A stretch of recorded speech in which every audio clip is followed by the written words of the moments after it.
Victoria, it was a rocky slope.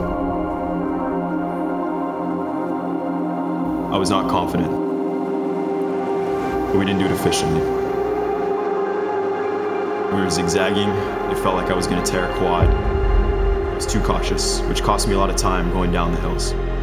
Ironman Canada is not going to be an easy one. It's not known to be an easy one, that's for sure.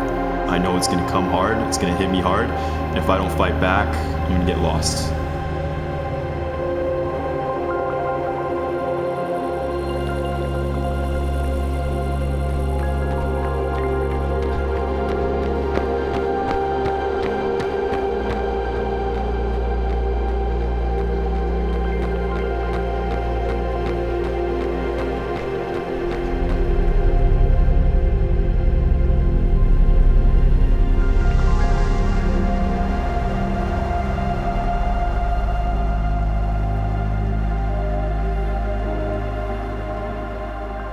What up, dog? How you doing, bro? Long time no see. Glad to see you safe and sound. That's Patrick, Noah. What's going on, boys? Nice to meet you. Nice to meet you. What's on the agenda today, bro? Sprints. Lots of sprints. I think I have an hour just straight of running with some speed work in between. You have an hour? Yeah. And then you gonna get some warm up in with me? Yeah, I'm down. I feel a lot better now running than I did on last prep, for sure. I had a lot of injuries on my last prep, patella tendon, my ankle, tendonitis, inflammation. A big part of it was trying to do too much at once. So going into this prep, I'm making sure that if I do have a long endurance session when I run, I have nothing else planned that day to ensure proper recovery.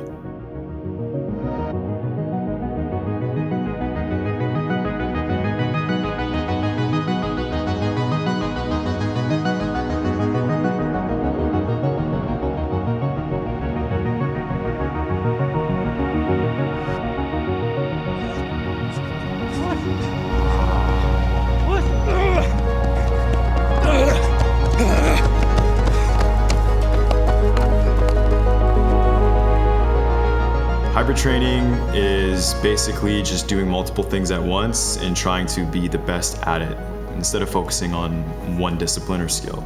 So instead of trying to be the best tennis player or instead of trying to be the best bodybuilder, you tend to do two things at once that kind of go hand in hand, but you push yourself as much as possible.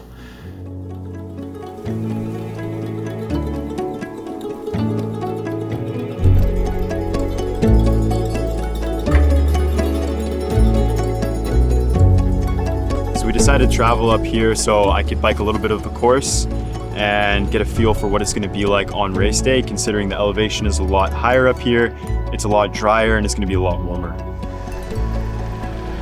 We arrived on Tuesday pretty late. We got to bed at around 11, 12 o'clock, woke up at 8 a.m. and then at 8 a.m. we embarked from Kelowna to Penticton to go on my longest bike ride yet, which was 4.5 hours spanning 110 kilometers plus in the desert of Penticton. 2, 4, 6. So leading up to this bike ride, we had only done a 3.5 hour bike ride for the longest ride before this. So this was an hour longer than I'm used to. We hit our longest distance since. The only distance I'd ran before was 90K, and we hit 110 kilometers on this bike ride.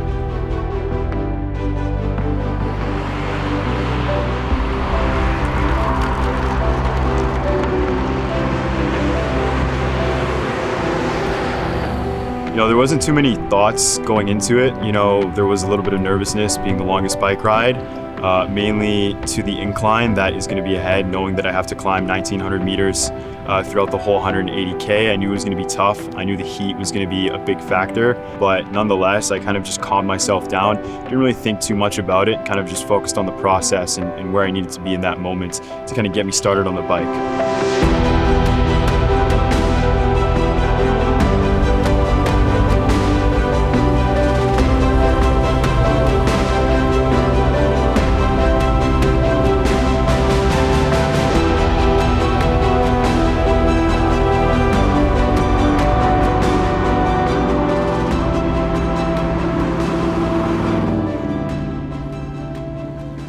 So I know now what to look for, because I'll have the photo memory in my head, and I'll know what sections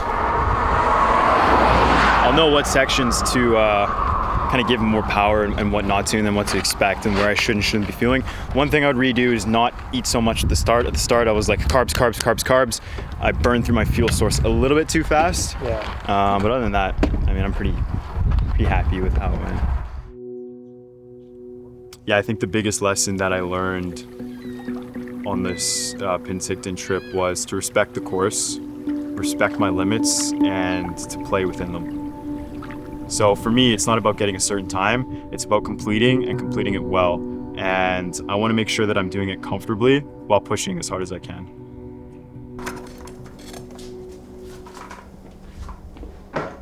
But yeah, dude, it was the scariest thing ever, because you're going 70K, I'm an aero, my front tire pops, and I just go like this. It was a wild experience, but I'm glad it happened now, because we got the replacements coming in, and better now than race day, right?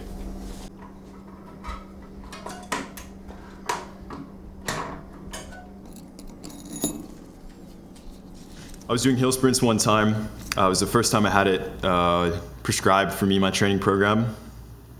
And I didn't make it up the hill.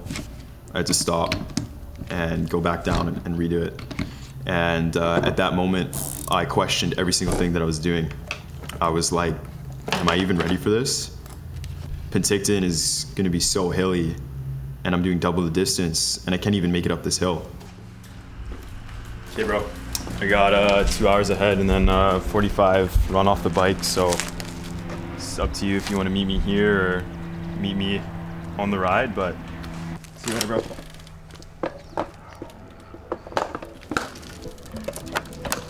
I was in distress. I was panicking, and you know, the only thing I could do at that moment was continue. So I went back and I continued my training, and it got harder and harder the more fatigued I got. And at that moment, I realized what lied ahead.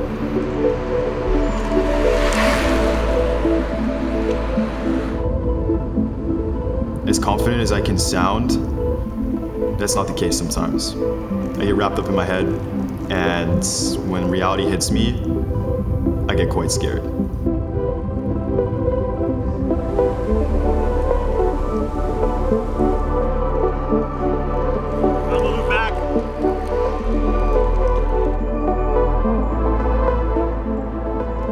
I gotta understand that I need to humble myself down and realize that a big goal is ahead, and this is an easy accomplishment, and it's gonna be the hardest thing I've ever done in my life.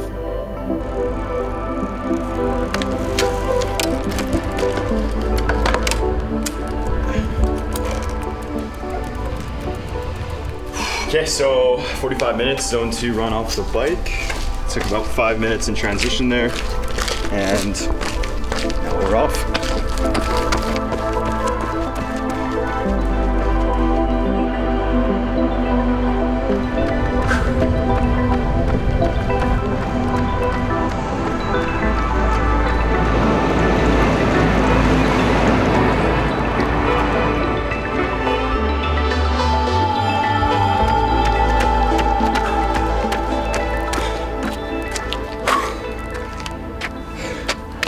Solid session, boys.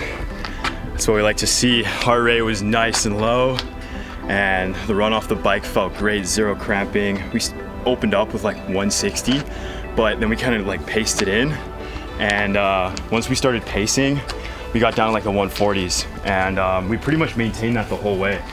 So super solid, stoked on the brick workout, really good effort, and now we're gonna go skiing, and we'll see you guys in slopes. In the instance that I DNF, it's not gonna matter to me. The last thing that I want is for 20 years to go by and I live with regret that I never did the ideas that came into my head. Are you just gonna sit there and do the same thing that you're doing every single day? Because at the end of the day, like, no one is coming to save you. It is up to you to make the change. And if you don't go and do that, you're never gonna experience the full capabilities and potentials you once had. You have to challenge yourself. You have to push yourself. You have to understand that it's on you. Winning is consistent and relentless pursuit to be a better version of yourself. And that's exactly why I'm doing this.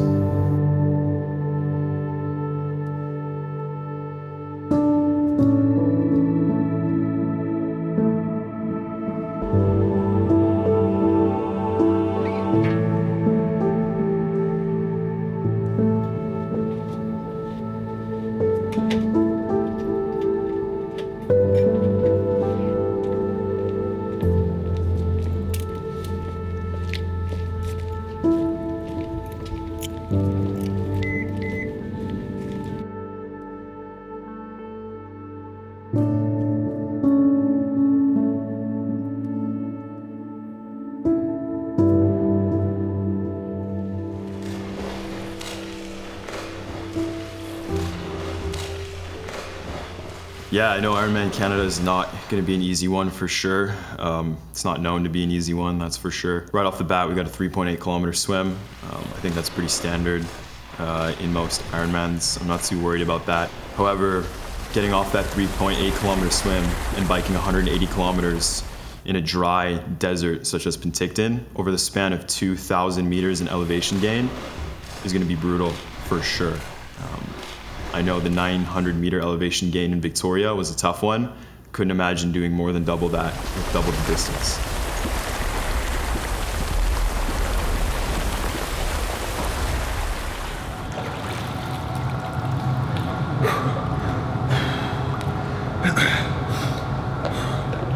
I need a minute, bro. Hold on.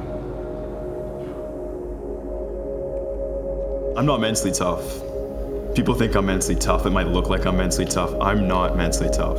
I struggle every single day. Imposter syndrome, anxiety, thoughts about the future, the past.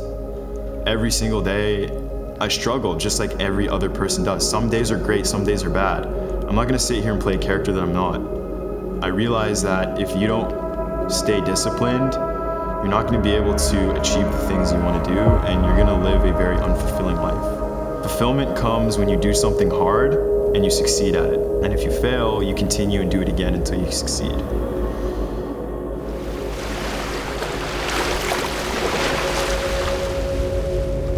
How about now? Can you hear me? Yes, I can hear you now. What's up, dude? Not too much, you? I'm good, bro. I'm just Ironman? Yeah, yeah, dude. I'm nervous now that I'm on the phone with you. I wasn't nervous before, but then when I was waiting in the Zoom to talk to you, I got really nervous. But I think I honestly, at the end of the day, dude, I've seen the training, you've done the work, we've done a ton of really good structured work. I think this is the fun part, right? It's the challenge.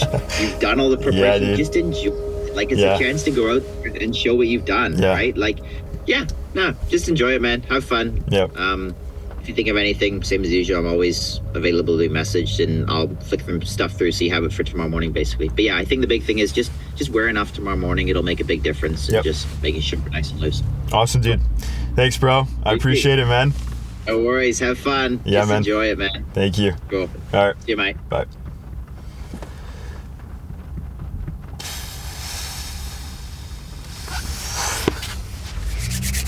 It's race day, baby.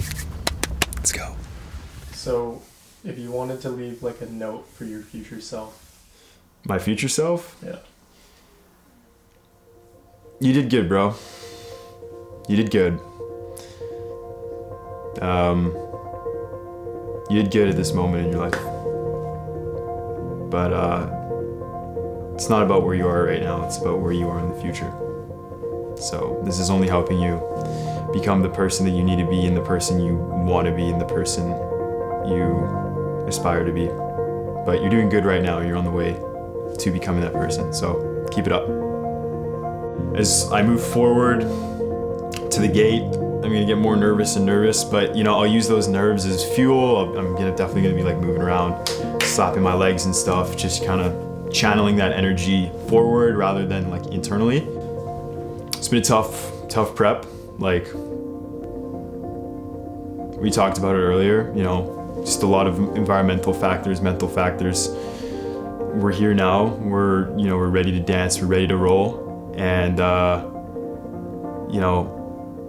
the engine's running. Diesel build is on the way, and you know, we got to push through. We got to go hard, run that engine to the ground, and we've built it up pretty nicely. All the bolts are ready to go. As long as we execute, everything should stay sound, and we'll shut her off when it's over. So it's race day.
I got my shoes, my socks, my helmet, glasses in my bike bag. That's all I need, right? Get out the water, take the wetsuit off, and nutrition, of course. Put the nutrition in my pocket, shoes on, socks on, bucket, glasses, we're good to go. We hop off the bike, and then I have my runners, my nerd belt, my cap, and that's it. That's all I need. Has been canceled for both the full Ironman and for the Ironman 70.3. We will now do a time trial bike start. We'll be doing the entire bike courses on both courses. And 7:30 will be the male pro time trial. It's a little bit annoying because you put all this effort and training in, and you can't even do a quarter or like a third of the event. Like 1/3 of it is canceled, so it's just the other two events. And I definitely thought I would have a little bit of an advantage on the swim, just because I'm slightly faster in that discipline than other areas. But I guess safety is number one priority, so I'm not gonna complain. It's not out of my control, but it is, you know, first it was a delay and now it's a complete cancellation. That is a little bit annoying, but I can't control it. I just gotta focus on the bike and the run, so it is what it is.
Bravota! You are an Ironman!